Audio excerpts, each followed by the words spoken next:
All right, everyone, welcome in to episode 28 of Two Countries, Two Americas, All Sports. It is the last day of May 31st, 2022. It's hard to believe we're already in the summer season. Yesterday was Memorial Day.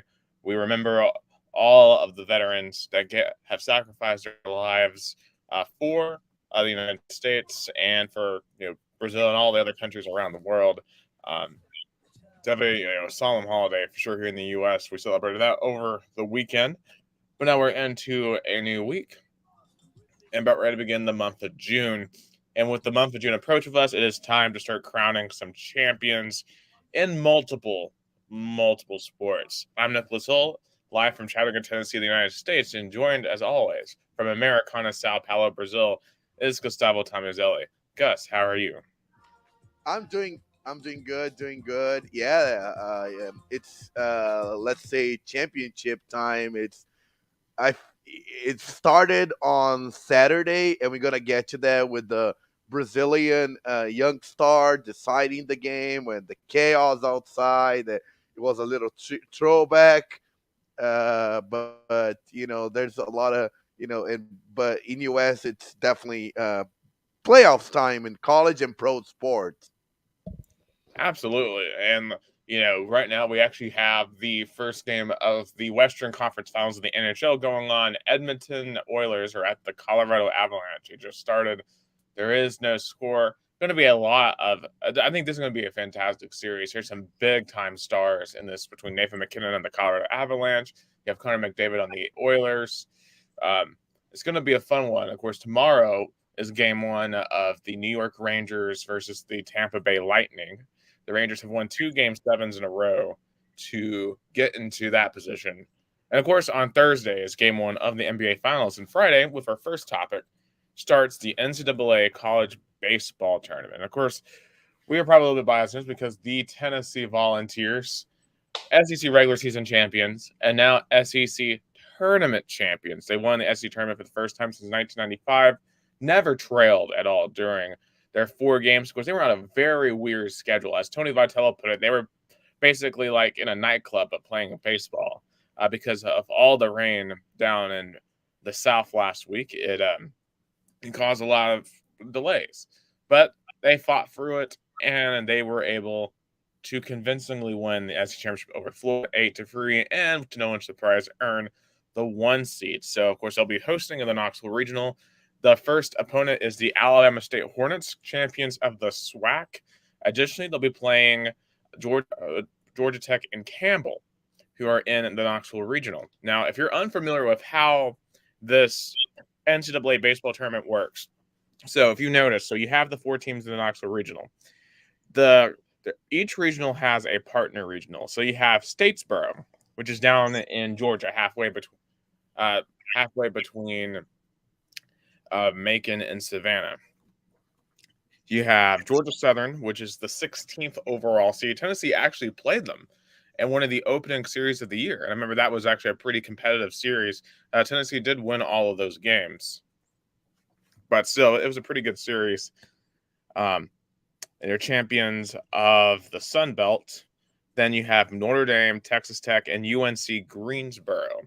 So what will happen is if Tennessee takes care of business and wins the regional, they'll host one of these four teams in the Statesboro Regional in the Knoxville Super Regional. And then there'll be a best-of-3 series from there, and whoever wins the Super Regional gets to go to the College World Series. So one of those 8 teams will go to Omaha. Same thing over here. If you look at Stanford and College Park, one of those 8 teams will get to go to Omaha. So I Yeah, would say, oh, go ahead.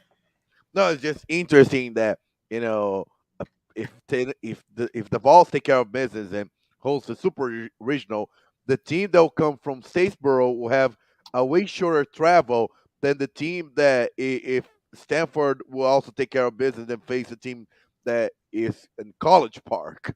Yeah, I mean, that's definitely true. I mean, all those teams over there um, over there, hold on, let me, yeah. So, yeah, it's Long Island. So, yeah, all of those teams would have to go out to the West. I mean, if you look at Stanford's regional, too, Binghamton, that's an East Coast team. I mean, you have UC Santa Barbara. That's not too far, but Texas State, pretty long travel. But I mean, the college baseball really is a southern sports.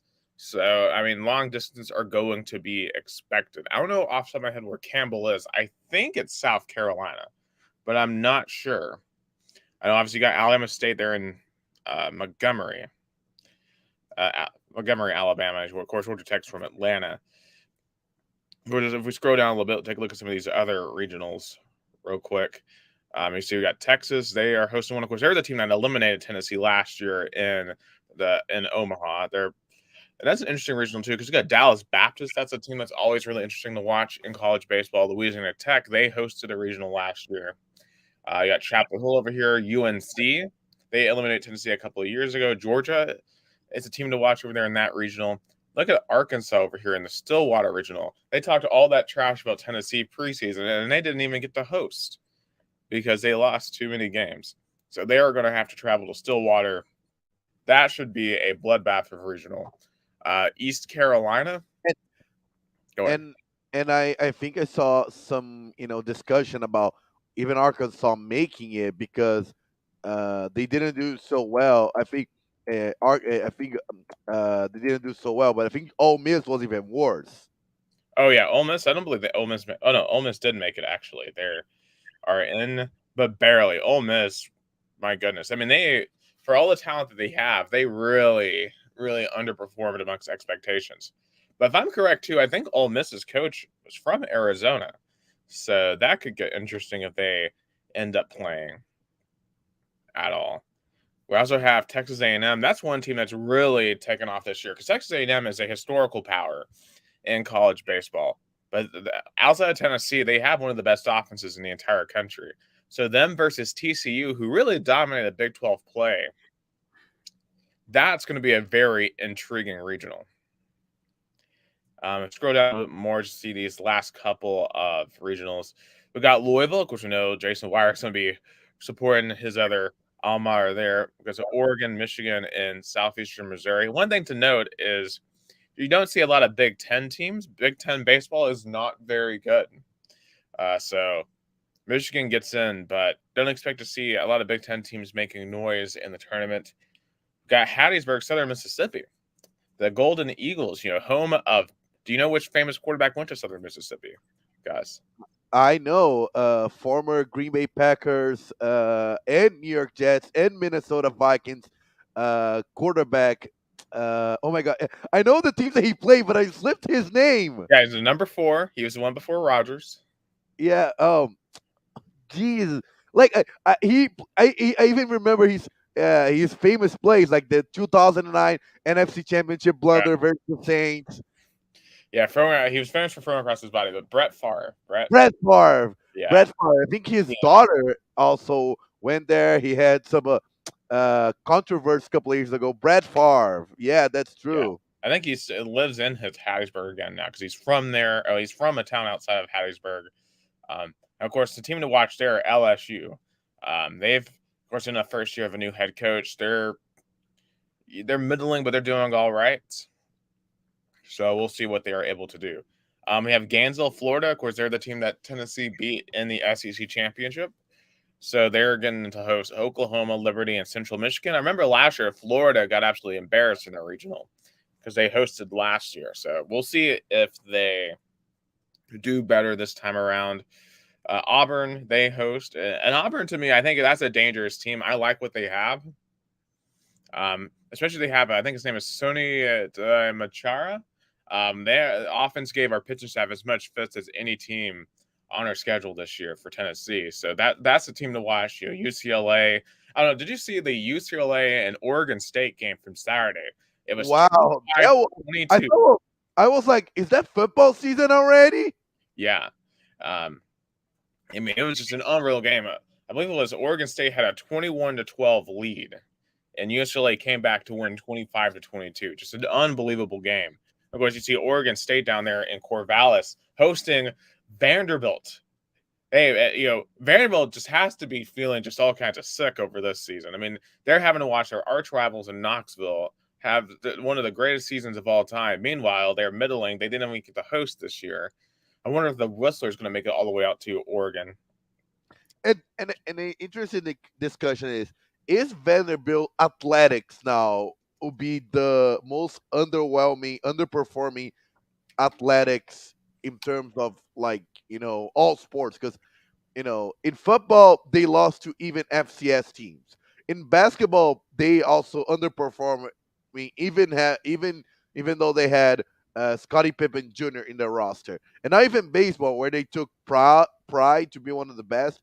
Now they don't even host a regional. Right.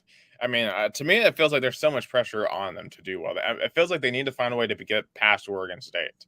But if they can get past Oregon State, like they have a shot to take out Auburn, potentially, or whoever gets out of the Auburn regional. But you just, it's a moment of pride moment. It feels like the entire athletic department's backs are against the wall because if they go out flaming in Corvallis, I mean, what else is there to look forward to? I mean, they're over or under win total for football is 2. They lost Scottie Pippen Jr., so how good can basketball really be? Dark times indeed on the West End over in Nashville. So we'll see what they can do over there. But I would expect to see Vanderbilt and Oregon State play in that regional final, and that might be the regional final um, of the weekend if that happens. And in the last regional final there, we got Blacksburg. We have Virginia Tech with the 4 seed, Gonzaga, Columbia, I guess winners of the Ivy League, and Wright State. Wright State, of course, as we remember, they gave us a heart attack last year in our Yeah, first game. Like, we should have lost to Wright State, but if it wasn't for the heroics of Drew Gilbert hitting that grand slam walk-up, which still is probably one of the greatest Tennessee sporting moments I've ever seen. Like, that was incredible. Um, and from what I understand, they still have a lot of that talent. So that's going to be an interesting game between, I believe it's going to be Wright State and Virginia Tech. But going back to our regional up at the top, the Knoxville regional, um, I don't think Alabama State is going to do what Wright State did. And this Tennessee team is a lot better than last year's Tennessee team, which was already pretty good. Georgia Tech, they are good. And I'm saying Campbell is sneaky good. So Campbell, Georgia Tech, they are going to push Tennessee. And obviously, when it comes to this format, you got to be on it every single day. So I don't want to take anything for granted. There is kind of a curse with the number 1 seed. Only one number 1 seed since 2000 has won the College World Series. So it is, so you got to take care of your business. But they are usually, the balls are usually lights out at Lindsey Nelson Stadium. Very few teams walk in there and come away with even a win in a series, let alone a series when no one has won a series over the Vols and Lindsey Nelson Stadium. Only one team's even won a series at all this year, and that was kind of a fluky series with Kentucky, but they might have been better than we thought, concerning looking at their run in Hoover. But just looking out of these teams, I mean, you got Georgia Southern, obviously, the other ranked team in this 8-team pod. I got a feeling, I feel like Georgia Tech and Notre Dame might be the 2 biggest threats to the Vols here, but I don't know. I feel like if the Vols play the way they've been playing, they should be able to hold serve and get to Omaha. and I cannot even imagine the excitement in Knoxville for this regional. I think the fans are going to show up, and the crowd's going to be probably a huge factor in this. And I feel, and it's so interesting. I was thinking about you know baseball and men's basketball. Outside of football, are probably the top. College athletics, and Tennessee won the SEC tournament in both. So it's like probably football is going to take a longer time, but it just showed that Tennessee athletics is strong. But in terms of the super regional, I feel like Tennessee should advance, but probably is not going to have probably going to face a tough team come from Statesboro. Yeah, I would say so. This is do or die now. It doesn't matter what you've done for the entire regular season. Now you have weekend seasons. There are seasons on the line every single weekend. So, and speaking of the excitement too, I just kind of looked up the ticket prices for the regional. So for all sessions for the entire weekend, those cost $2,000. But for Really? individual, yeah. But so like the lowest ticket for Tennessee Alabama State right now in the resale market, $220. Wow, that's higher than like I remember football games like I remember like Florida and Alabama in 2016. Yeah, I mean because Lindsey Nelson is so small. Um, those are some hot tickets to get. So it's gonna be absolutely wild on Rocky Top this weekend. I wonder if they'll do the whole outside setup like they did last year, because that was a lot of fun watching. All the people kind of watching on the outside. Probably that's gonna happen again, and I feel like Tony Vitello, no matter the outcome in the College World Series, I will be a little bit fearful because a lot of teams are gonna come after him. Because probably I feel about I'll call this the Brian Pensky effect. Brian Pensky, the Tennessee soccer coach, he won the SEC tournament after winning the SEC East the year before. He did really well in the NCAA tournament. Guess what? Florida State came after him and took him. So I wouldn't be surprised if any like powerhouse college baseball team would be interested in getting Tony Vitello. Yeah, but I do feel like, unlike with soccer, though, the athletics department is going to be willing to try to invest everything they can in baseball, because they realize that college baseball is increasing in popularity. It's definitely increasing significant popularity in Knoxville. And with investing in a new stadium, it's imperative that you keep Tony Vitello at all costs.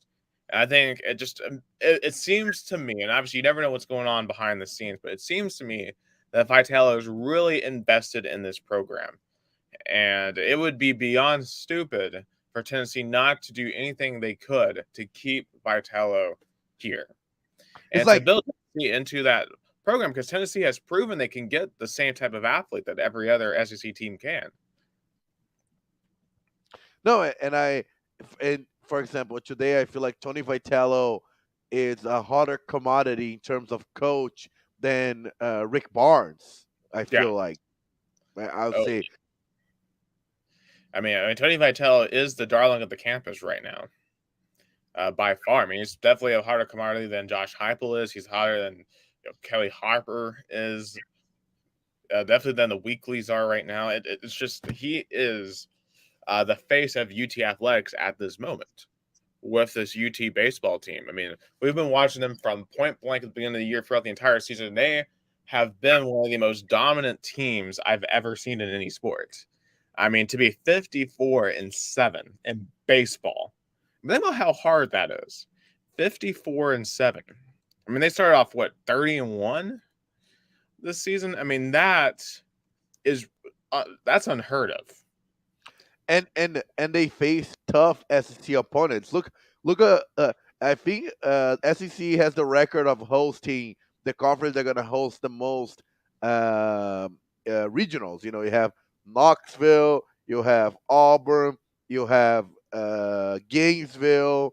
So you have three SEC teams hosting.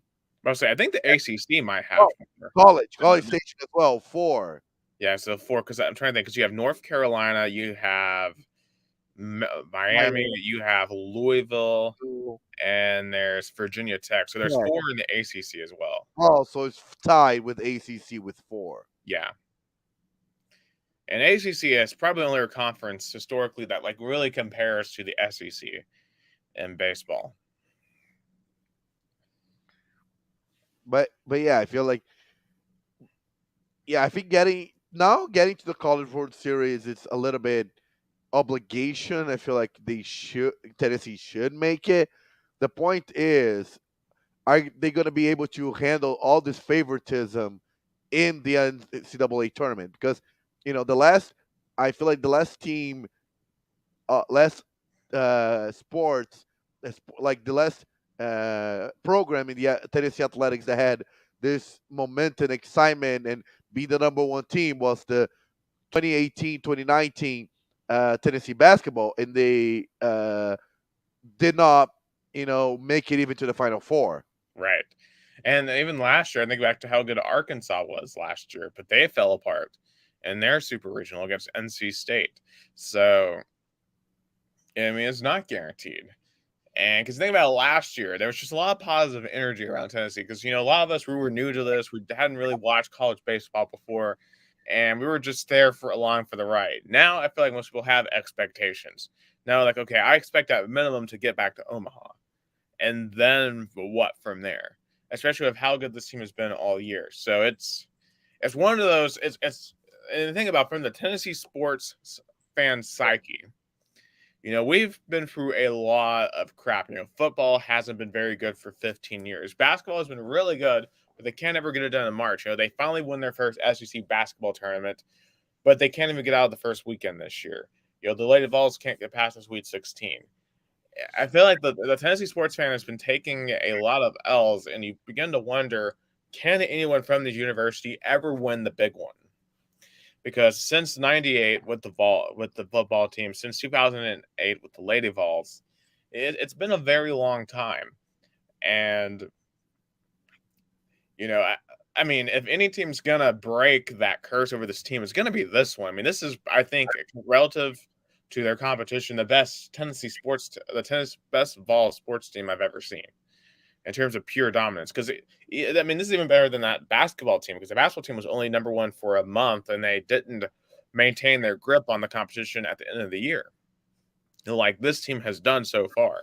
So it is it feels like a real turning point, because if this team can go get to Omaha, win the national championship, then I think for the fan base, it's a confidence boost heading into football next year, heading into basketball again, because it can be hey, the Vols can win national championships, but someone's got to break that ice first. Someone's got to break through the glass ceiling first.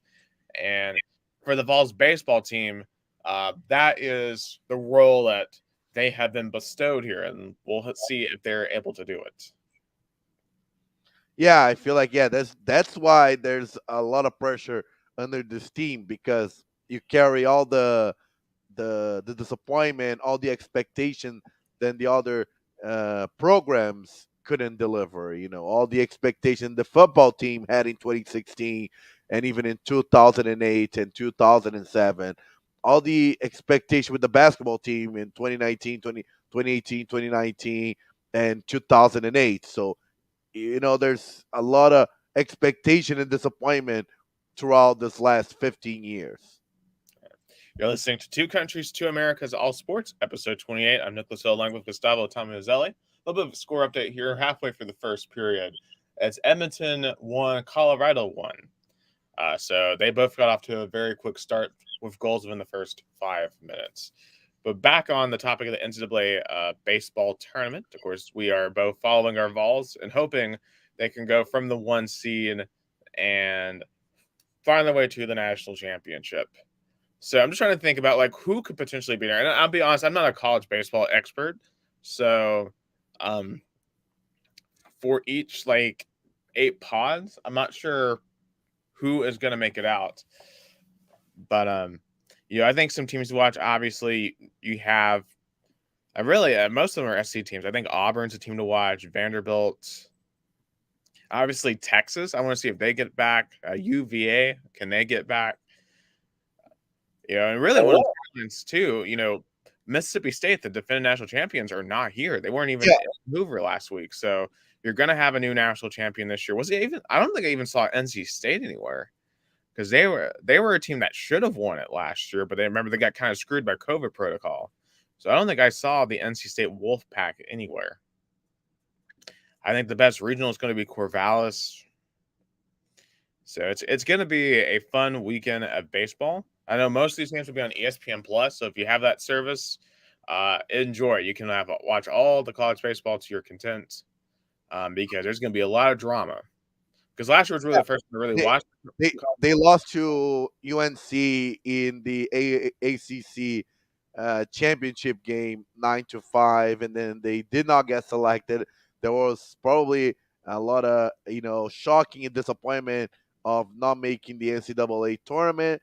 But I feel like NC State is the program that has the most anger towards the NCAA, with all the now with being snubbed by the commission, the selection committee last year with COVID protocols. Yeah, I mean they don't like NC State for whatever reason. I mean they should have been the national champions last year, and then what happened to them in Omaha was a disgrace. So it's a because I think I remember like boycotting the College World Series finals over it because I'm just like this is not the real finals. Yeah, yeah, So definitely. Yeah, me too. And now with that snubbing by the committee, even though they make it the ACC championship, yeah, it's I don't know. It's probably there's a lot of mixed feelings in Raleigh. yeah, I mean not a good weekend in Raleigh between that and the Carolina Hurricanes getting eliminated.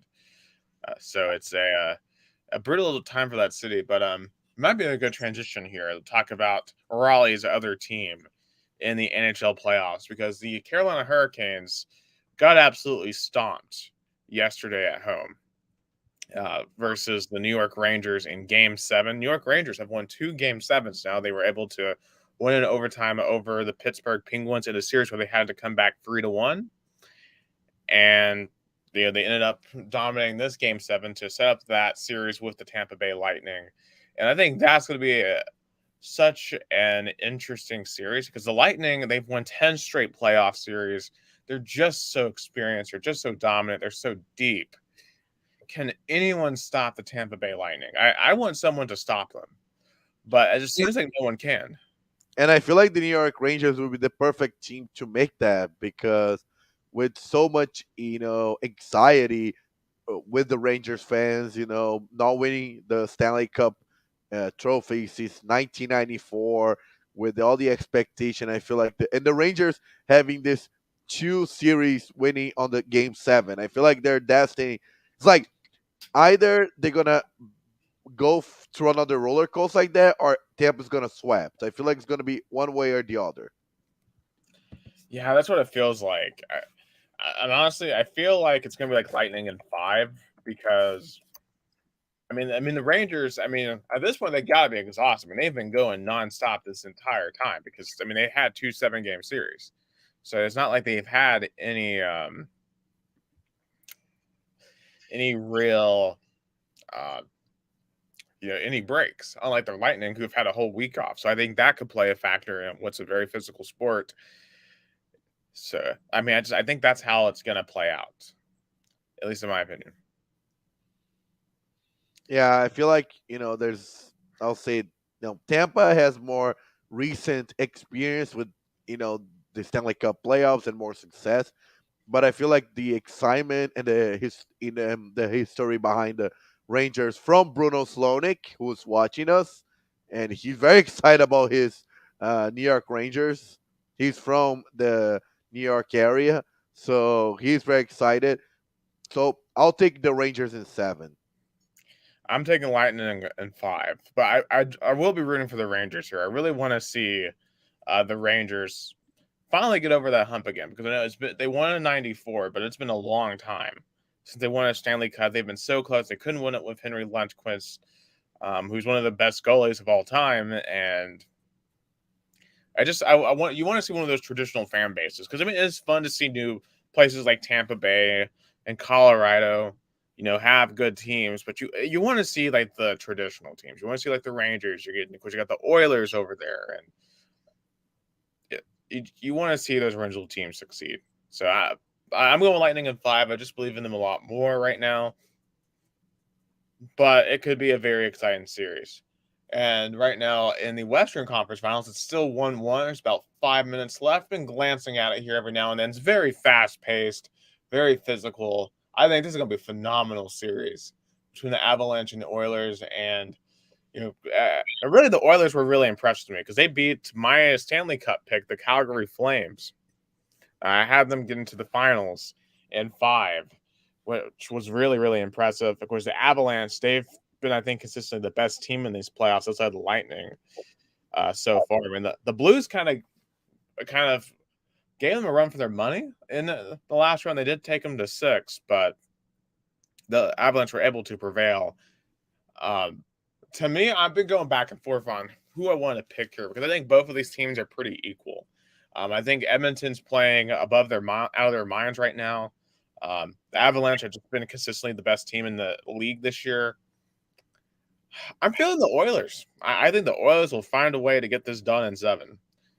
I think think about it too. Wayne Gretzky. Oh, and the Avalanche just scored, so it's now 2-1 Avalanche in game 1. 4:50 left in the first period. I didn't catch who scored there, but the wasn't the Pepsi Center anymore. It's the Ball Arena. I'll always put it as the Pepsi Center in Denver. Let's see what happened there. It was Nathan McKinnon. Yeah, that was just pretty. The puck got passed up to him, and he really just kind of crossed up.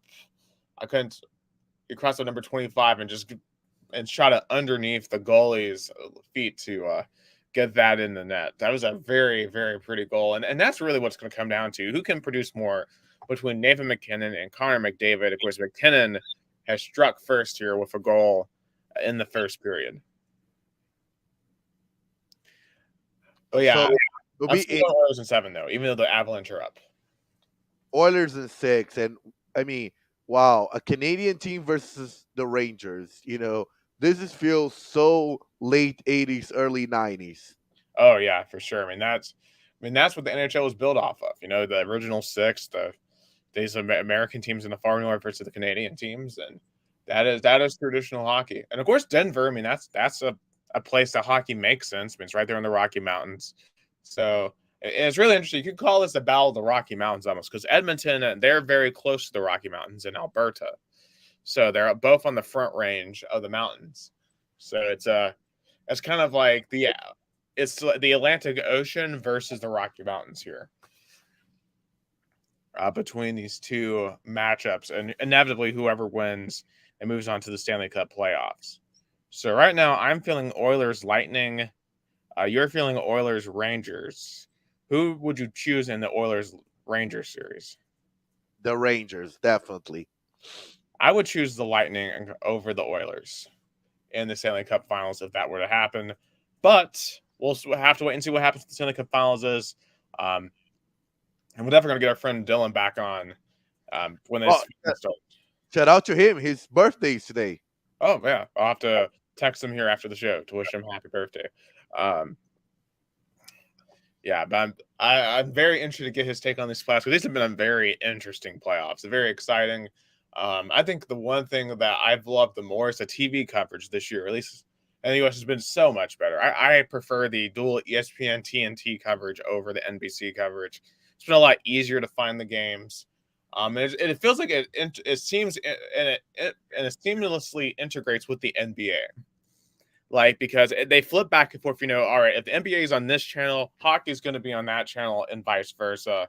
It's been wonderful. It's really lowered the complications of finding where these games are. So I commend the NHL on this new TV contract. It's going to serve them super well moving forward, I think, in growing their audience. But as kind of alluded to, the NBA has reached the finals. And we have our final 2 contestants from the West. We have the Golden State Warriors. Not new. They're in their 6th finals in the past decade? Yeah, well, 5th final. Yeah, 6th. Yeah. No, then 6 finals. They've been in their 6 finals. They won 3, they lost 2. Yeah, 2014, 2015, 2016, 2017, 2018, 2019, and now 2021, 2022.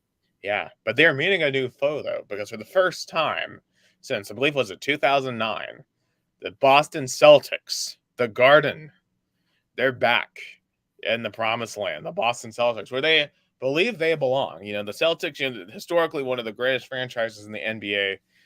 Their young core have finally broken through. They had to win on the road in Miami in Game 7. But they will face off against the Golden State Warriors. Game 1's going to be in the Garden. I know that's going to be an electric atmosphere. This is a really interesting matchup because the Warriors have all the experience in the world here. They still got Curry. You still got Klay Thompson. You have Draymond Green. They've been here. They've done that numerous times. But they're with a new core, right? You got guys like Andrew Wiggins, Jordan Poole, that haven't been there before. So this is their first experience. So really that mix of new that mix of veteran experience and youth. It's gonna be really interesting to see how that gels. But versus the Celtics, I mean, most of those guys have never been in this Did spot. you know? I really, really wish to see the reaction of when this game tip off on Thursday. Kyrie, Current, both current Brooklyn Nets stars Kevin Durant and Kyrie Irving, who both left those teams because they wanted to win. yeah, that well, what I hope that this signifies is the end of the super team era, because I know Golden State was like a main reason why that happened, but still, like this Golden State team anymore. I mean, this is a team that they built like straight up. I mean, their biggest signing was Andrew Wiggins on which this. was which was kind of felt like a disappointment to the Minnesota fans. Oh, for sure, and he's definitely rebuilt himself as kind of a glue guy, and which has been very impressive to watch. And even though he isn't like the number one star, like you thought he was going to be coming out of college, he's turned into a pretty good role player, especially for this Warriors team. And for the Celtics, I mean, the what they have on their team. You got Jason Tatum, you have Marcus Smart. We've seen what Grant Williams can do on that team. Al Horford, what he's brought in these playoffs. It feels like they can get anything from any guy on that team. And getting Brad Stevens to the GM, get a new coach in there, it feels like they really needed that jolt. And the Boston, because if you think about early on in the season, if I'm don't remember correctly, the Celtics started off really slow. Like they had a terrible start to the season, but they really surged throughout the season. And now they got to the playoffs. And really, the turning point to me was when they got past Milwaukee, when they were able to beat Milwaukee in that game 7 convincingly. That really has propelled them here to this spot in the NBA Finals. Uh, to me, though, I think the Celtics they need to hold serve at home. They need to at least get one of these first 2 games before they head out to San Francisco, because I think it's going to be pretty difficult to win out west. I mean, a lot of teams have just not been able to do it this offseason or this postseason. So I'm really I just the youth versus the experience. I, I trust the Warriors here more. And to me, I think the one player that has more to prove than anyone else is Steph Curry. Think about Steph Curry has all the accolades in the world, but you know what he doesn't have, Gus? He doesn't have a Finals Finals MVP. MVP. Yep, does not have the Finals MVP. I feel like he is going to be gunning for that in this Yeah, series. because in 2015 when he won the unanimous regular season MVP, Damon Green showed up. I think it was Andre Iguodala who got the MVP, if I'm not mistaken. Oh, absolutely. Yeah, Iguodala won it that time. Of course, Kevin Durant, I believe, won it the 2 times they were together for those finals, and they blew a 3-1 lead when I think he could have won it back in 2016. So I do favor the Warriors in this series, just because of the experience. Um, Perhaps the Celtics have more depth, but I just think the Warriors have been there. They've done that. And I think that's going to be the difference in this series. Like, Jason Tatum, he's going to have some big performances in this series, no doubt.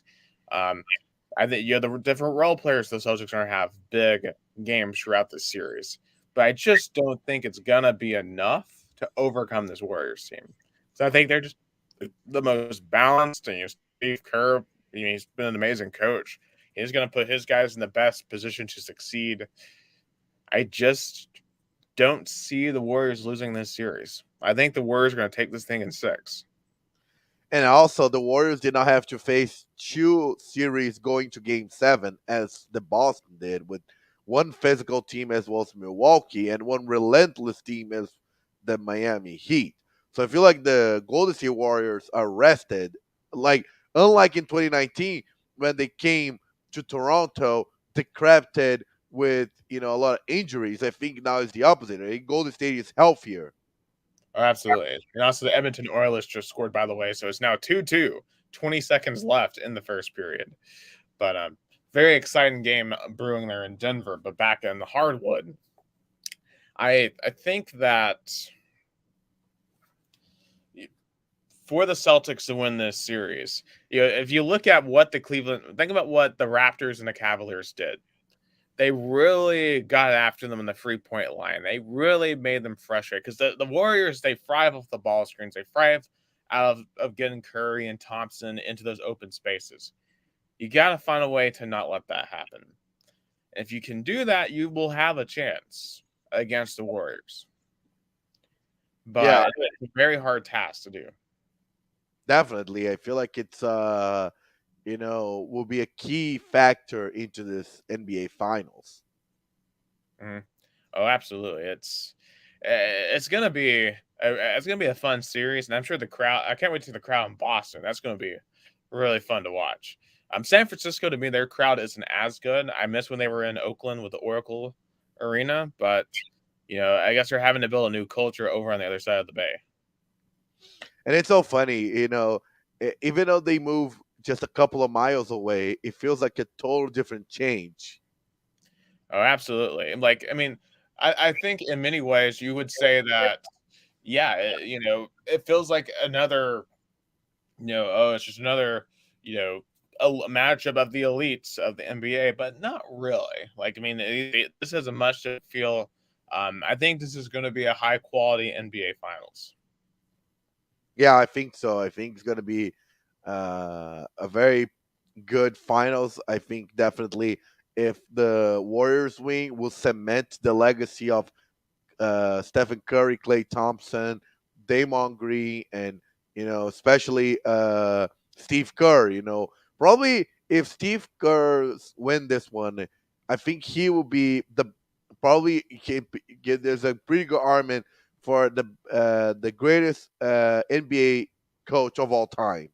Because uh, I not mean, even Phil Jackson. I mean, but, he had not 11. even Phil Jackson could rebuild with all his star.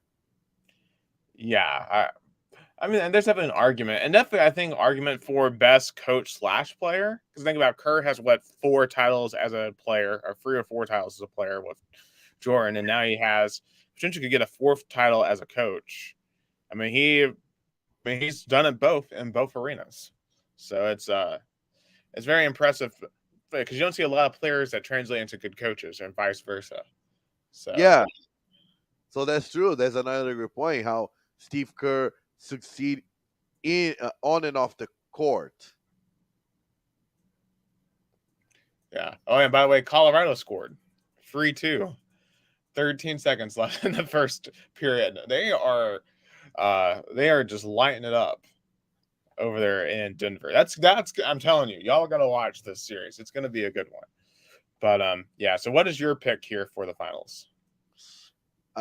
Give me, oh gosh, give me Golden State in 6. Yeah, that's what I'm thinking. I'm thinking Warriors in 6 too. That's as my picks. We're both here agreeing with Warriors in 6. All right. Some other quick topics to kind of wrap off the American segment. Unfortunately, we got to talk about Deshaun Watson again because today another woman has filed a lawsuit against Watson, joining 22 others who have accused the Browns quarterback in civil cases of inappropriate sexual conduct during that massage session. This is the 23rd different woman who have filed. So she filed today in Texas. The lawsuit states the plaintiff had her first massage sessions with Watson in December 2020 and that his behavior grew worse. During the third and final massage, she alleged in the lawsuit that Watson exposed himself to her, touched the woman between the legs, and repeatedly requested that the plaintiff have sex with him.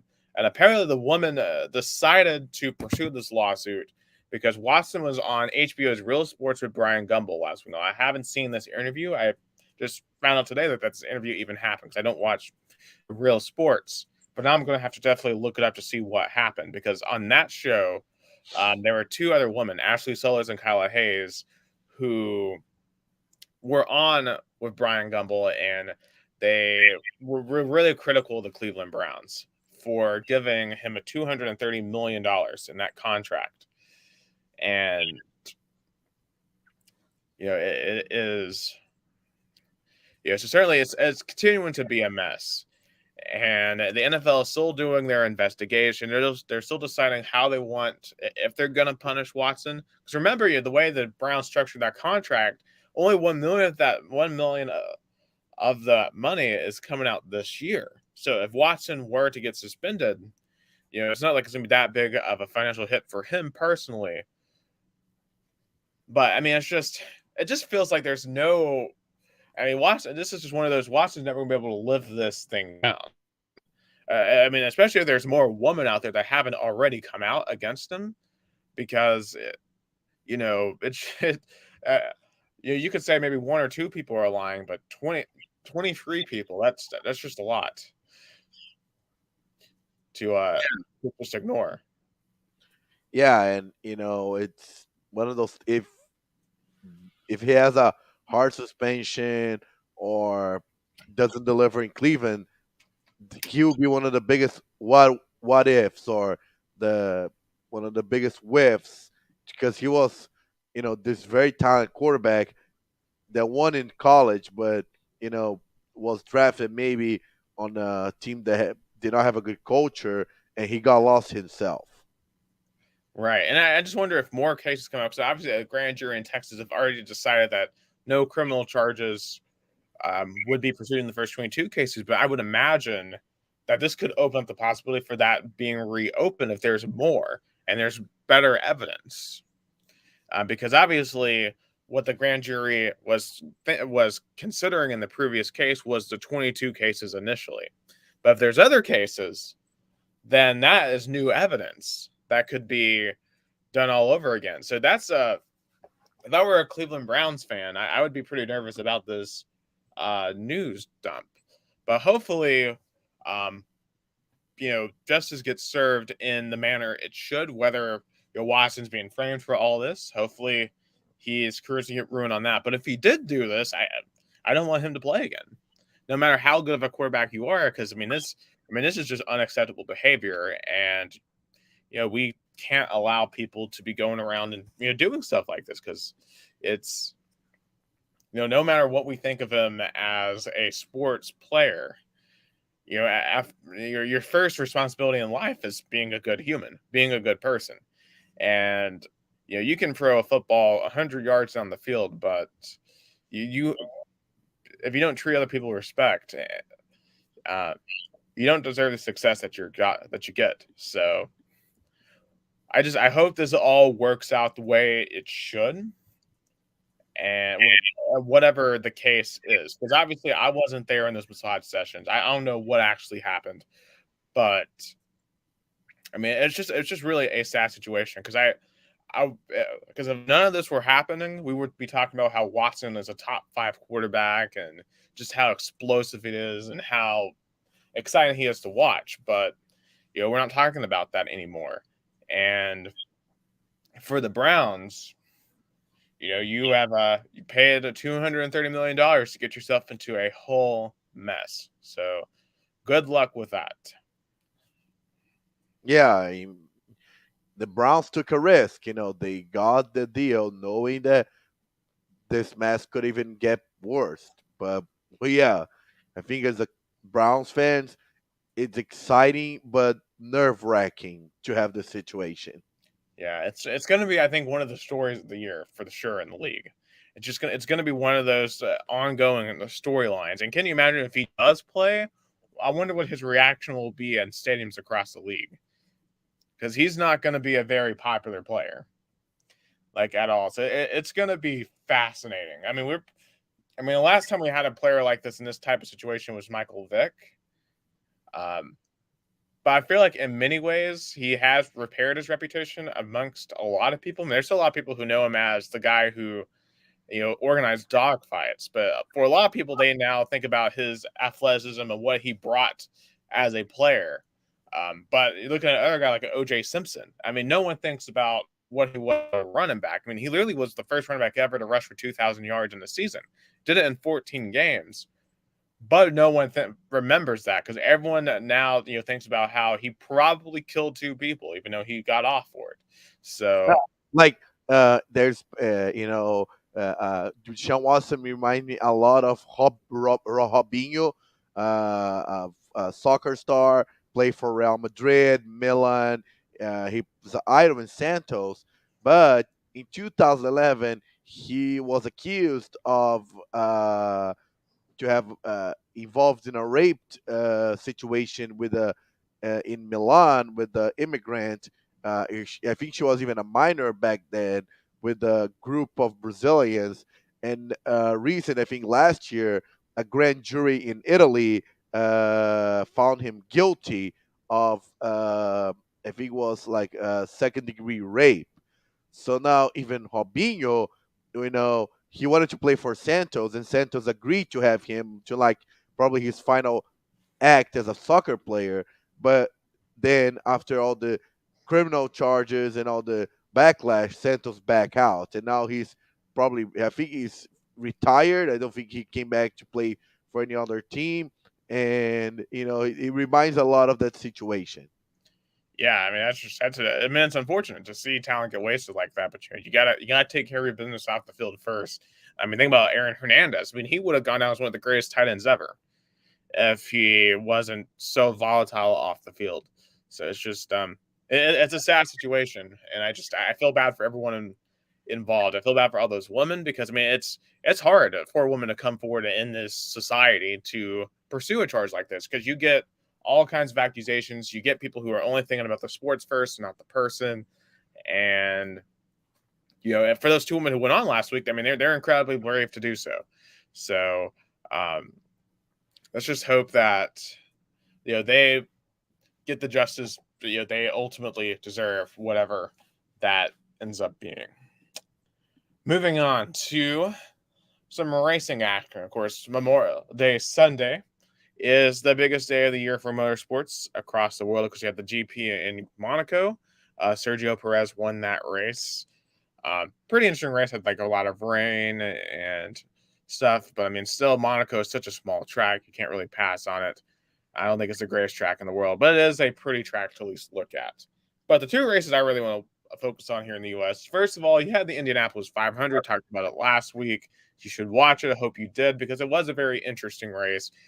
Scott Dixon should have won this. He was the pole sitter. He dominated the entire day, but he sped on pit road on the last pit stop. Absolutely heartbreaking. Just what a way to blow the Indianapolis 500. Still only has one 500 victory, and that was all the way back in 2008. Even though time and time again he has the best car, just something always goes wrong for Scott Dixon. Kind of reminds me of Dale Earnhardt in the Daytona 500. Just something always goes wrong for Scott Dixon. I know, like in terms of Brazilian drivers, I know like Helio Castro Neves, he was up in the top 10 by the end, but he just never was able to get into that top 5 to really have a chance to win. Jimmy Johnson, the driver I was looking forward to, just was never a factor all day. Kind of very disappointed in that performance, considering that the team he races for, Chip Ganassi, all of the other cars were up in the top 5, battling for the win. So he's just, I don't think he's ever going to be able to truly be a competitive driver in IndyCar. That Sunday made that very apparent. But the star of the show ultimately ended up being Marcus Ericsson, who really was just able to outlast everyone in the last 2 minutes restart or 2-lap restart. Had to outlast Pato O'Ward to get it done. So very exciting race. Only the second Swedish driver ever to win. Shout out to Tony Kanaan, third place. He went to the podium. Yeah. I thought he was going to have a shot there at the end too, but it didn't pan out. I think Pato O'Ward really fished for a victory there at the end. But it was an entertaining race. I don't think it was as good as last year's race, but it was good. But I don't think it was the best race of the day because the Coca-Cola 600 in Charlotte, the longest race of the year for NASCAR, that was the race of the day. Oh my goodness. I mean, for as much as I complained last week about the All-Star race in Texas, this week in Charlotte totally made it up. And it just has proven that in terms of the mile-and-a-half tracks, Texas Motor Speedway it's a dead racetrack. Like that track should be bulldozed because at all the other mile-and-a-half tracks, this car has been incredible. And the Charlotte 600 was that. I mean, you had insane crashes. You had like Chris Buescher flipping through the infield, flipping on the front stretch. Like, what in the world was going on there? I've never seen a flip at that racetrack. You saw big moves. You saw people being able to run down in their cars, pass them. Um, and really, the craziness really was at the end because you had Chase Briscoe versus Kyle Larson for the win. Briscoe tries to throw it in with 2 laps to go, wrecks himself, brings out a caution. Then you have an overtime restart. And coming off a turn 4, heading to the white flag, you have 4 cars going 4 wide for the lead. They all end up wrecking. Give us another overtime restart, in which Jim Hamlin has to outlast Kyle Busch to win the Charlotte 600, and so much other stuff happening throughout the race. I mean, Kyle Larson had like 6 pit road penalties in the first half, but was able to fight back to win. You had just all kinds of stuff happening. I feel bad for like Daniel Suarez. He had, I think, one of the best cars all night, but he got caught up in a crash. I thought Bubba Watts had a really good car, but he got caught up in a crash. Just an insane race. I've won probably the greatest 600 I've ever seen. One of the best mile-and-a-half races I've ever seen. And this car, this Gen 7 car, the next gen, it has paid off. It is a certified hit at the mile-and-a-half tracks. But my only concern now is the short tracks, because Martinsville was not a very good race recently. We haven't seen it at the concrete Bristol yet. So I'm just hoping that whatever was going on at the previous short track races get kind of, fixed. Because if they can get the short tracks fixed, this car will be perfect. We're going to see a new track this weekend, actually, for the Cup Series, Gateway in St. Louis. The Cup Series has never been to this racetrack. Now, the Xfinity and the trucks have been there, but not the Cup Series. So that's going to be an interesting race, because when they always go to a new track, you never know exactly what to expect. But yeah, exciting Sunday for race fans across the country. Yeah, and in Formula One in Monaco wasn't so much exciting race. It was a lot of rain, was a lot of issues. Sergio Perez from Red Bull was the winner. Carlos Sainz second, Verstappen third. So so that was a more Monaco is a classic one that people like to talk about it, but it's not interesting to watch. I feel like. Yeah, it's just a parade. Ultimately, Yeah. they only keep it for posterity. Yes, But definitely. I only wonder. I begin to wonder, if in the new era of Formula One, do they consider getting rid of it? I Would don't you? think so. I don't think so because as I learned when I lived in US, American sports don't get rid of traditions, don't get rid of like historical fields and tracks. So they will never get rid of Monaco. Yeah, it's just one of those things you gotta live with, I guess. Yeah, At least the especially other tracks have good passing and stuff. yeah. I mean, Ayrton Senna dominated in the '80s. That Ayrton Senna, he was the best in Monaco, especially in the rain. Oh, absolutely, absolutely. Um, And speaking about another Brazilian athlete, interesting interview Alexandre Pato gave to the Players Tribune, saying that he believes that he's going to be called up to play in the 2022 World Cup. He says that even though he's 32 years old, he doesn't see it as a problem. He compared himself to Thiago Silva and Daniel Alves, which also has a big chance to be called up. But again, and even when they were experienced players in the World Cup, let's say 2018, they were in Europe playing top level. Alexandre Pato, he was in the reserves last Sunday when the Orlando City lost to Dallas at home 3-1. So let's be real, Pato. You're not going to the World Cup. You had your chance. 2010, your was your biggest shot to be called up, and you didn't. So I mean, as much as impressive to the MLS it would have been, but he is being a little bit delusional. I'll say that. yeah, I mean, when it comes to MLS, the only players going to the World Cup in MLS are like North American players. You're not going to the World Cup for Brazil if you're playing for MLS. I mean, the Brazilian trio in the New York City FC has a better chance than Alexandre Pato. Thales Magno, Gabriel Pereira, Heber, this trio has a better chance than Alexandre Pato. Oh, I Pato, he's a superstar. He dates the daughter of the one of the most rich and influential businessmen in Brazil. He's a TV owner. He's a superstar, but I just had to mention because he plays in US, but it was very delusional to say that at least. I know. I love the confidence. I love Yeah, the confidence in himself, but no, that's not happening. yeah, yeah. And I mean, Brazil has so many options on the offense. You have Neymar, Richarlison, you have Vini Jr. We're going to talk a lot about him. He is probably the most talked Brazilian athlete on the weekend. You have Rodrigo, also Real Madrid. You have Hulk here in Brazil, playing extraordinary for Atlético Mineiro. You have Gabigol in Flamengo. You have Rafael Veiga and Dudu in Palmeiras. So, Pato, he's way back in the line. Yeah, I think he wants to be Vinny Jr. I think he's a like Vinny Jr. was out here, winning the Champions League while he's over here, um, just playing in MLS, but kind of transitioning over into Vinny Jr. because obviously that was and just starting with the whole like setting of what happened in Paris. Um, I was kind of afraid there for a little bit that we had another Hillsborough on our hands because I Yeah. was really confused about the reports coming out. Of course, it involved Liverpool, which is obviously concerning.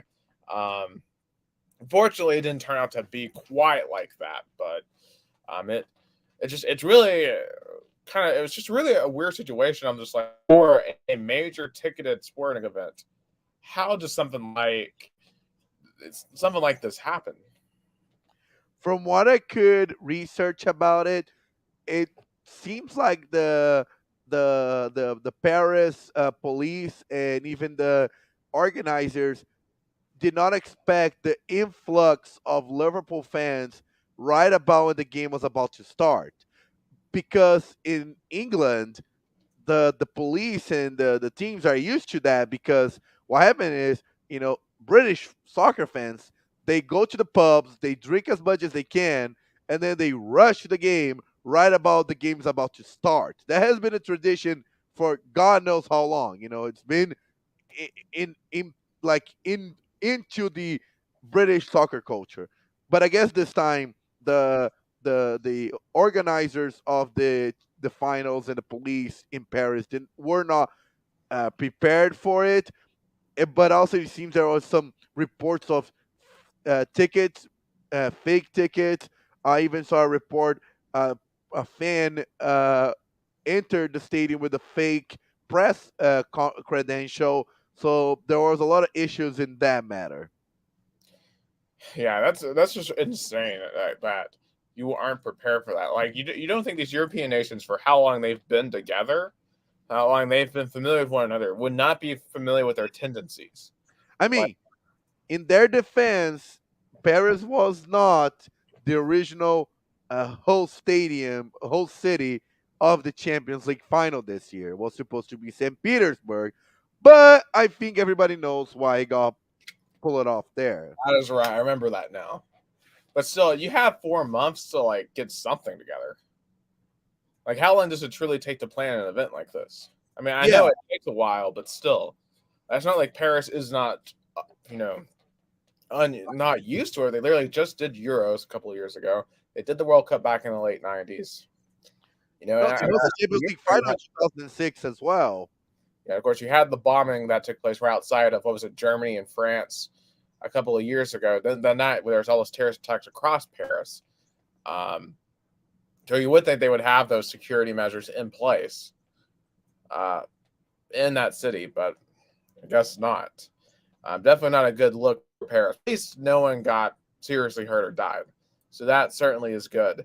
Um, Moving on to the game itself, a very even game, a very interesting game. But Vinny Jr. ended up being the hero there. About what the 60th minute. Um, what do you think was the difference between Real Madrid and Liverpool in that game. Again, The, di- the difference in that game has a name, and unfortunately, he does not play in Brazil, but he plays very good when he played versus Brazil. His name is Courtois. God, how he much. I think he has like five uh, crucial saves, like mhm. really hard saves. So the difference was Courtois. He is a goalkeeper that rises when in the spotlight. He rises to the occasion. I remember in 2018 when he played for Belgium, literally had some saves that I couldn't believe versus Brazil. And again, he showed that how impressive he is in those big matchups. All right. Yeah, do you think with his performance, do you think that potentially makes Belgium a favorite and this year in Qatar? I don't see them as being favored because of that, but I think if Belgium kind of goes again to another playoff run can be a decisive factor, but I don't think having a really good goalkeeper is the main factor to win, but it's a very important factor when you get to the playoffs. Like, those games like, what a single matchup can be a decisive factor. But also Real Madrid's campaign is just I think this title will be remembered as the most humbled team Real Madrid ever had because when Real Madrid last won the Champions League, clearly Real Madrid had the better team, had the best roster, Cristiano Ronaldo and all of that. But now this time was with experienced players and young Brazilians, Benzema and Vini Jr., Rodrigo, Courtois. So it was a mix with veteran European players and young Brazilians. Yeah, I mean, it certainly is interesting. I'm very curious to see how they can sustain the success moving forward for both La Liga and Champions League. On the topic of Vinny Jr., how would you assess his play throughout this Champions League, and what do you think he's going to bring to Brazil in the World Cup later this year? In term stat wise, I think his performance wasn't impressive. But again, I mean, he was in the right place in the right time, and that's what strikers do. They just gotta be prepared when the situation occurs, when the opportunity shows up, and he was ready to score. But it's gonna be a interesting battle for the starting role in the offense because Tite definitely I feel like Richarlison probably is gonna be one of the starters because he playing so well on the left wing or the right wing. Neymar definitely is gonna get a starting role, but there's other players like Rafinha from Leeds United, Gabigol. You also have Rodrigo, but definitely Vini Jr. with this performance in Champions League are gonna the media definitely is gonna put some pressure on for him to be the starter, but I don't know if he's ready enough. That really is interesting. I mean, they just have so much talent in that Brazilian team. So definitely going to be a huge, huge tournament for them. Yeah, But let's get and into. Oh, go but ahead. just to finalize the Brazil national team, they are in South Korea for a series of friendly games. And on Monday, Neymar and some other players went to a nightclub and spent 250,000 reais on the nightclub. So that Wow. was yeah, that was very impressive spending. Yeah, I mean, hey, I hear Seoul is a very fun place. So it's with the whole Gondam and everything else, it's pretty interesting.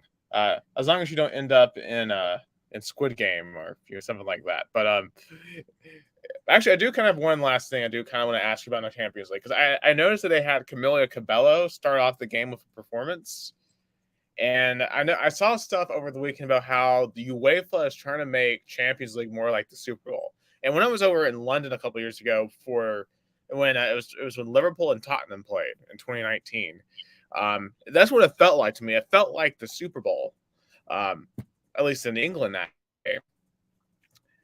But I saw a lot of soccer traditionalists were like really like, please don't Americanize the Champions League final and make it the Super Bowl. Um, what are your thoughts on that? Because to me, I see it as the Super Bowl for soccer because this is the annual event. That's just the one thing you have every single year that can be consistently the biggest event in the year because you don't only have the World Cup once every 4 years. You have the Euros every 4 years, but you have the Champions League final every year, and that's something that can be consistently one of the biggest games of the year.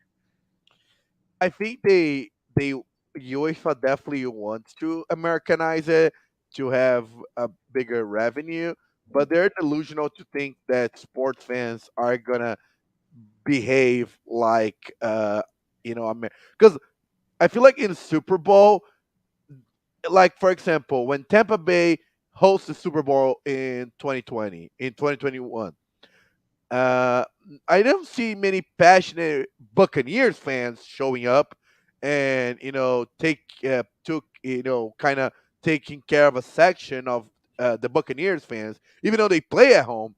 But in Europe, Paris was very close to both Liverpool and Madrid, so thousands and thousands of fans shows up. And in soccer, they are chants. Liverpool always chants before the game. You never walk alone. So I feel like Camila Cabello complaining about fans chanting, soccer fans chanting in her performance, I think is a little bit just show how much she doesn't know about soccer because and also how much UEFA I feel like has to take in consideration that even though they UEFA wants to Americanize it and create an atmosphere for the tourist fan, not the real fans. I don't think Liverpool or Madrid or any other. I think for UEFA the dream final will be like the last year's Manchester City versus Chelsea. That was their dream scenario in terms of entertainment and tourist fans and selling to the globe. That's their dream of because Liverpool and Madrid are both really traditional, huge fan base and loud fans. Yeah, and definitely too, just from an American perspective too. I mean, this was broadcast on CBS, so CBS in the middle of the afternoon, and I don't know what the rating was for it, but I know that it was have a pretty heavily promoted. So it's just one of those things that I think it's going to grow in posterity. I feel like it grows every single year in the U.S. And I know already what it holds, the position it holds in Europe. Um, do you ever see a scenario where they like do like a true halftime show where they would extend it, like because you think about like in the Super Bowl they extend the halftime break to hit the halftime show? Do you think soccer, the teams, fans, do you think they would tolerate that in the Champions League final? I think they'll tolerate that. I think they'll tolerate like a performance in the halftime more than the pregame. Because the pregame has more, I'll say the pregame in soccer is more about the excitement, the anticipation. The halftime, everybody's like, drinking and resting. I feel like but you have to be really fast because it's 15 minutes. There's in the rule book. See, it's not up to UEFA. It's under FIFA. Ooh, so like It's not like if they were to go over, would FIFA just disqualify the whole match? I don't know if this qualifies a match, but the rule book in the IFFHS, I think, or like the committee that sets the rules in soccer specifically says 15 minutes. So if they want to change, they'll have to go to the board. But I don't think they necessarily have to do that. I think a quick performance, I think, will take care of business. Or I don't know. That's why it lost a little bit of its magic, the Champions League. I mean, that's why I was kind of not. Of course, I didn't want things to escalate like that, but having all the problems and the confusion of fans getting in kind of had like a throwback. It shows that fans still has a deep care about their soccer teams. Absolutely, absolutely. All right, I know you have a bunch of other Brazilian scores you want to get into here that has happened over the past week. Oh my God! Let me start with Corinthians because Corinthians big disappointment. They're still in third place, but they has three consecutive ties. They they don't perform well. Finally, Vitor Pereira put Roger Guedes in the starting lineup, but he played very awful. and I feel like you know Vitor Pereira feels overwhelmed. He was very stressed in his press conference. He was very, I don't say angry, but very a feeling of that he is tired of answering the same questions. He's tired of, you know, and this roster that Corinthians have is just a weird roster. Uh, You know, because when Corinthians got all those veteran players, everybody warned that they might be problems in the future, especially if they couldn't keep up with the calendar, especially with so many games being played like 2 games every week because of the short season because of the World Cup. So now you have William got injured, Paulinho injured, have Renato Augusto not playing well, Giuliano in the reserves, Roger Guedes now he was a starter on Sunday, but normally he's in the reserves. So Corinthians now has an issue that the veteran players are either injured or not performing well, and the young players they don't seem to find their fit in the roster.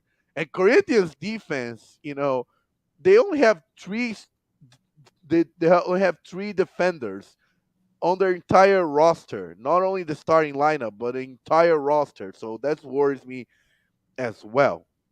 Palmeiras, another win, 1-0 versus Santos. Palmeiras is already the first place in Brazilian league. This team seems nonstop. This team is, I'm fearful of the Palmeiras dynasty. Palmeiras is creating a dynasty that I never seen in Brazilian soccer before, and they don't have a star. We can say Dudu is a star, but I feel like Dudu is a star more what he did in his first in the first time that in his first time he played Palmeiras back in 2015, 16, and 17 than now, even though he's playing really well. But you have Rafael Veiga. He finally lost a penalty after 24 consecutive penalty scores. But, Abel Ferreira, he is definitely, I feel like, is going to leave Palmeiras by the end of the season. No, not because he wants, but probably the Brazil national team or a European team is going to try to get him because he is creating a dynasty never seen in Brazilian soccer. Never done it. 3 consecutive seasons, unheard of. You had maybe São Paulo in the 92, 93, and 94 with Tele Santana, probably. But even then, São Paulo did not wasn't as dominant as Palmeiras is today. So I feel like it's very impressive to see Palmeiras play. They're gonna face Cerro Porteño in the Libertadores round of 16, so it's gonna be an easy matchup. Corinthians, incredibly tied with Always Ready from Bolivia. It was one of the most pathetic this it was most pathetic performance Corinthians ever had. It was one of the most one of the biggest disappointment Corinthians ever. They only had to win to be in first place in the group in their group to get to be hosting in the round of 16, facing a reserves team from Bolivia, and they tied. And they tied. No, so now they're gonna play Boca Juniors first game in Brazil, second game in Argentina. So I still think they're gonna pass because I think they play better than Boca Juniors in the group stage. They won 2-0 at home and tied 1-1 in Argentina. But the way they've been performing, I don't know. I don't see them Corinthians making a deep run in Libertadores. I feel like either this team gets healthier or more confident, or man, I don't see them doing well this season. Yeah, I mean that's definitely unfortunate. How we're concerned are you about relegation for them? I was thinking about that today. I I don't know. I mean, they're still in third place. You know, I mean, even though they're only 8 points above, but still, it's only been 8 games. But I think there's a lot of teams, bad teams. I, I, it came across my mind, but I think Corinthians are still a top 10 team, but if it's gonna feel one of the biggest disappointment seasons ever because Corinthians start 2022 a lot of hope because they started 2021, they finished 2021 in the high, in the top four, in Libertadores with a lot of veteran players that seems that they were playing well, but if they if and again, I feel like they're not going to win any titles this year, which is going to increase the pressure because not only Corinthians not winning any titles, but they're going to see their arch rivals Palmeiras getting more titles, getting more wins. So as good as Palmeiras is going to get, is going to increase the pressure in Corinthians. It's like the let's compare. When Alabama, does really well, increase the pressure on Auburn because they're arch rivals. When it's your arch rival doing really well, winning titles, your fan base sees your team as like we need to do as well. We can't get that behind of our arch rival. Oh, absolutely. I mean, I think you see that a lot of like Auburn, for example. Like, think about how much they change coaches because they're so desperate to be Alabama, but they haven't come to the realization that you just can't be Alabama. Yeah. That's a good point. Yeah, they just can't. So, uh, and just to wrap up, Flamengo finally won after a bad sequence, 2-1 versus Fluminense, but still a lot of pressure for Paulo Souza. But it's very, I think, it's unfair. Flamengo is finally finding you know, their starting 11. Gabigol and Pedro seems to be playing really well. The only question is about goalkeeper because Hugo seems to be, feeling the pressure of playing Flamengo. He felt the pressure. He played really well on Sunday, but it seems like he's under a lot of emotions. He left the field crying. His teammates were hugging him. So I don't know if he's probably ready for that role. And on the bench you have uh, uh, Diego Alves, who has a lot of experience in Europe. So I feel like that's gonna be a big question mark. And just to finalize, Botafogo owner John Textor, he's planning to meet with Ronaldo, former Brazilian striker and current one of the owners of Cruzeiro, to start planning maybe to get some advances in the Brazilian league. So I'll be interested in that. I'm really happy to have an American owner in Brazilian soccer. He seems like a kind of guy who really can do a lot of changes in the Brazilian soccer, especially in managerial in the front office style. Oh, absolutely. I mean, that's yeah. So we've been talking about John Texter here for a couple of weeks, of how I feel like something like that can help modernize Brazilian soccer, and it really sounds like he's in the process of doing that. And I really want to bring him to our show. I really hope I can find his whoever does his PR and get him in our show so we can talk a lot about the difference. Will be any what a perfect guest to have in our show. Yeah, an American and Brazilian sportsman, that would be absolutely perfect. And what the business model looks like between investing in an American sports team versus investing in a Brazilian sports team, I think that would be absolutely phenomenal. But yeah, so no soccer this week because of the FIFA kind of like FIFA time. I know US also gonna play a couple of friendlies, Brazil too, but in terms of like first division, I think only Ceará and Fortaleza play on Wednesday, and you have some second division games on Thursday. But it's so weird not having any games during the week, especially with how compressed the schedule this year is. Yeah, I have to say you're definitely going to get at least, I guess, a couple of days to kind of relax a little bit. Yeah. It feels weird not having any game broadcast this week, Yeah, this midweek. yeah. Definitely sit back and enjoy, I guess, the NBA finals and some of the American sports. Like, there's going to be a lot of stuff up here where anything but quiet. Um, Are you ready to head into the hot takes? Yeah, go ahead. You All start. right. So one thing I probably should have put into the American section, but I didn't, is some news coming out of the SEC in football. Apparently, so Greg Sankey has announced that the SEC is likely going to get rid of football divisions when Texas and Oklahoma show up.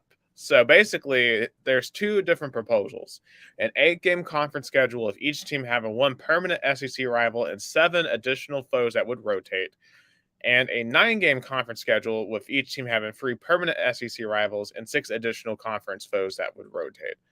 I think this is a giant mistake. I really do. I mean, the SEC, I mean, the SEC East, the West, they have built themselves into their own culture. Like before 1992, Tennessee, Florida didn't really have that intense of a rivalry. Tennessee, Georgia didn't really even have that much of an intense rivalry, you know? But the division caused those rivalries to flourish. And now those are two of the biggest games that Tennessee fans look forward to every single year. Think about the West. Alabama LSU didn't have that big of a rivalry before the 90s. But that division forced them into those rivalries, you know? Um, I just I I am concerned that bringing Texas and Oklahoma in is going to destroy a lot of the traditions that has made the SEC special. You know, and this has honestly been one of my concerns since this has happened.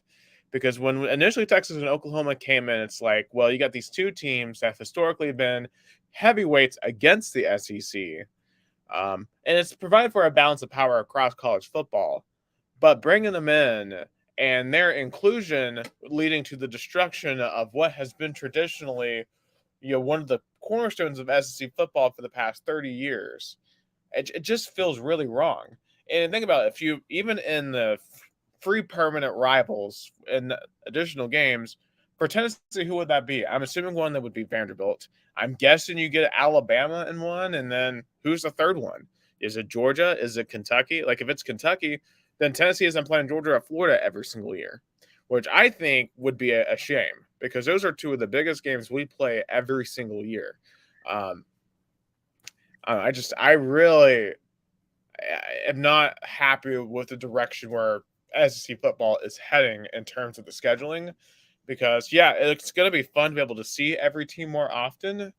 But if it means losing out on games such as Tennessee, Florida every year, um, I think that would be that would just be a massive mistake. And you know, the SEC has used the division system to get on top of college football. I think getting rid of it could have the opposite effect. I agree with you. I feel like SEC was built on tradition. You know, their slogan is "It just means more." What Mm, it means more, the tradition, the rivalries, the powerhouses. You know, that face off every year.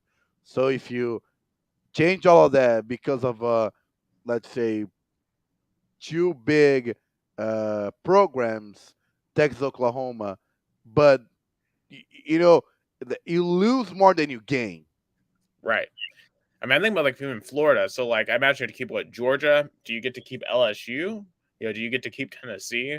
Uh, I mean, there's just so much to this. I don't really like at all. Um, But I'm because trying to, because the problem is, let's say if you realign the divisions, who you let's say Texas, Oklahoma will stay in the West. Who's going to the East? That's the problem. I Is mean, it to me, Texas? what I would do is you have the two Texas teams in Oklahoma, so that's free. Then I would do Missouri, Arkansas, LSU, that's 6, and then do the two Mississippi teams. So that's 8 teams in the West, and then you would have Kentucky, the two Tennessee teams, the two Alabama teams, Georgia, Florida, and South Carolina in the East. I mean, wow, one conference will be the best conference ever, and the other conference will be, let's see, okay-ish. I mean, it would still be the second best division in the entire country. I mean, Texas. I mean, you got Oklahoma and LSU, and Texas A&M. I mean, those three alone would be a must-watch TV every year. Not to mention you have Ole Miss with Lane Kiffin right now. That's pretty good. Got Miss State. That thing has potential to be pretty good. Texas is a sleeping giant. The SC West is just as good. I mean, I think anyway, it might be better, like overall. I mean, they don't have Vanderbilt in the West. Like Vanderbilt, um, is stuck in the East. Kentucky historically is not a great team, I but they mean, have some pretty they have well talent. Missouri. I mean, Missouri will be the Vanderbilt, I think, on the Oh, West. Missouri would get demolished every single year in that division. Yeah, But that's what they asked for when they came to the SEC. If anything, we should kick Missouri out of the SEC. They do not belong in this conference. We should kick Missouri and Vanderbilt out. no, I would join to Missouri because I mean Vanderbilt was one of the founders. I feel like it has a lot. I think Missouri. We took SEC took Texas and Oklahoma. Let's give Missouri back. Yeah, we should totally give Missouri back. They do not belong in this conference. Yeah, it felt weird because who is the rival Missouri in the SEC? Nobody. Yeah, they're trying to make one with Arkansas, but I don't think Arkansas fans give a crap about Missouri. They care way more about Texas A&M Yeah, or even Ole or Miss, Mississippi. Yeah, Mississippi schools. Yeah, um, or even or even like or even Vanderbilt I think because pointing to Auburn, Arkansas fans, they really dislike Auburn. It's kind of a rivalry that's developed over the years between them and Auburn, and once again because of divisions. Those two have had some pretty intense games over the years. So, um, you know, I don't think they could care less about Missouri, though. yeah, I mean, that's a good point. I feel like because I know it came out that you don't have.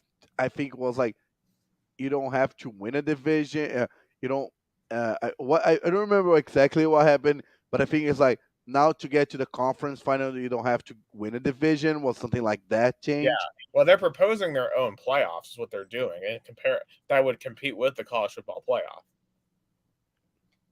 which I think they're so.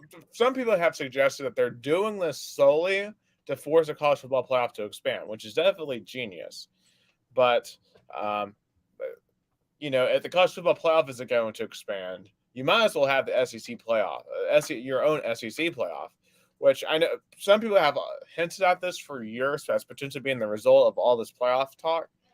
Um, but think about it. I mean, that would really be devastating for college football if that happened, because it would really make college football a regional sport if that happens. Because the Big Ten, I mean, I guess they could pull off their own playoff, but the ACC, they're not going to have the interest for that. The Pac-12 isn't going to have the interest for that. The Big 12 is dissolving as it is. Um, I mean, they're not going to have the same type of interest. The only ones who are going to be able to constantly sustain itself are the SEC and the Big Ten. And then if college football falls apart like this, what happens to the other sports? Are you going to be able to keep March Madness intact? Are you going to be able to keep the NCAA baseball and softball tournaments intact? Because if conferences can't trust each other in football, which is the biggest money sport, does that trickle down into other sports? Do you start seeing a dissolution of what we have come to know as college athletics in this country? That this is a potential storyline that could turn massive in the years to come. No, yeah, definitely. I agree with you, and uh, yeah, and to add to your point, I think I'll say we're using the same argument. I think if and going to my hot take, it would be stupid for the Libra or any Brazilian league to permanently exclude or don't think about the state tournaments. I think what made Brazil so rich in terms of uh, s- uh, uh, soccer talent and especially so many good players is the amount of teams that develop players. And I feel like you're killing your golden goose. You're thinking short term, because state tournaments is not as strong as it used to be probably in the last 10 years, and it's already showing up by not by even the big teams not having so many good players in their roster, as they in the past always rely on buying the promising players from like those really good state tournament teams that in the past made some good runs. But I feel like Libra or even any organization has. There's a lot of journalists in Brazil that say, "Let's get rid of state tournaments. They are a money grab. They make the schedule overwhelming. They are a lost time. But I disagree. Brazil is a continental country. The continental, yes, a continental country.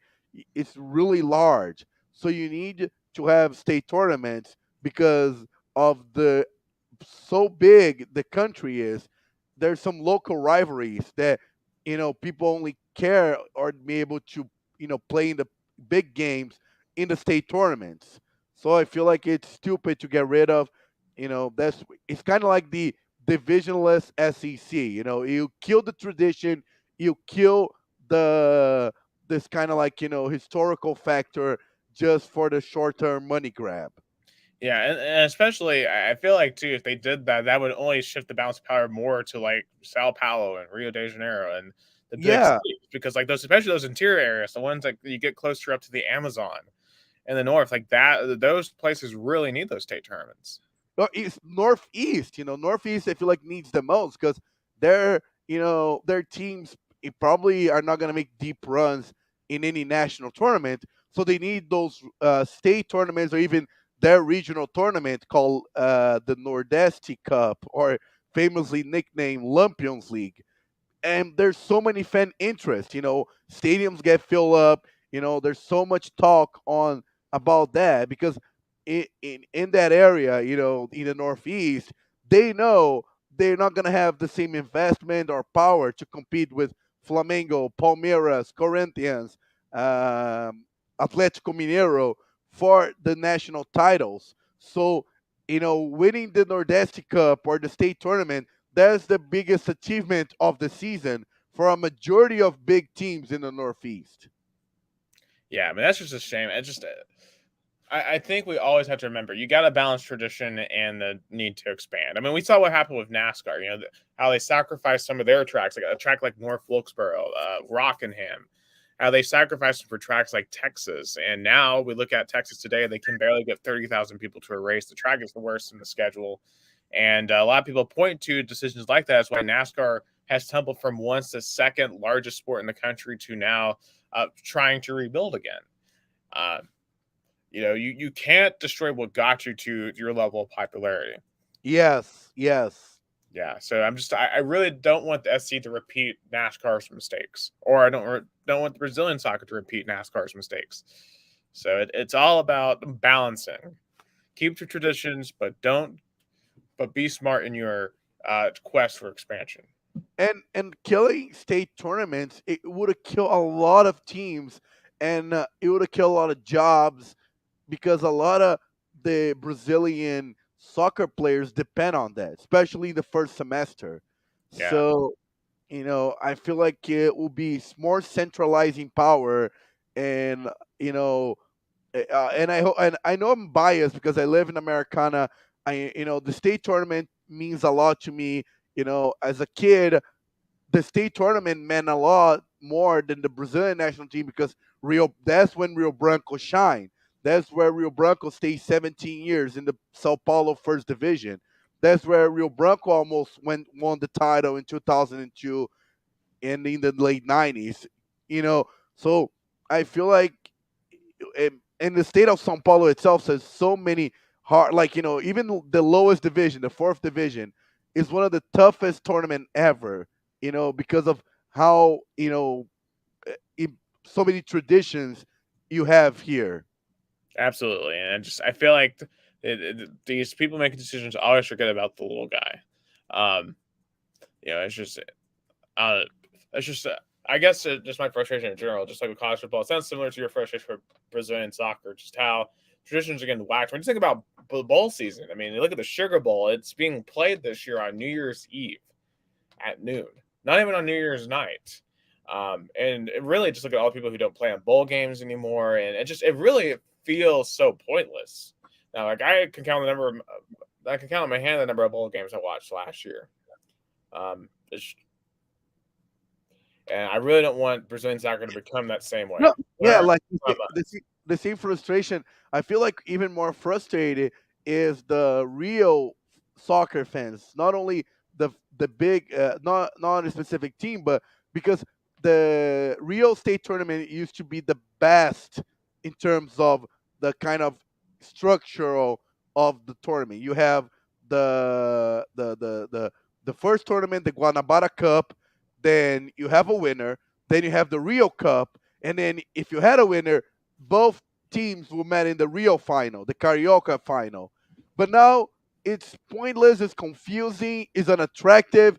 They, those people that in charge in the Rio Confederation or even the CBF, they're just killing what got soccer so popular. And I think it's the same what happened in college football. Absolutely, absolutely. All right, one last score update before we head on out here. It's Colorado 7, Edmonton 4 late in the period. 11 total goals in this game. This has been bonkers. I feel like every time I turn to look at the TV, there's someone scoring. It's been pretty wild. It's a high-scoring game. Yeah. I feel like that's going to be emblematic of what's going to be throughout the series. But for Gustavo Tomazeli in Americana, Sao Paulo, Brazil, I'm Nicholas Zillin, chatting in Tennessee, United States. Thank you for listening to episode 28 of Two Countries, Two Americas, All Sports. I'm going to be back next week. Have reaction to the first part of the NBA Finals. We'll see what's been going on with the NHL and whatever else happens in both America and Brazil. Thank you. I'll stay safe and enjoy the summer in America, and I guess the beginning of winter down in Brazil. Y'all have a good one. Black bees came to make it hot. We beat the fire starter.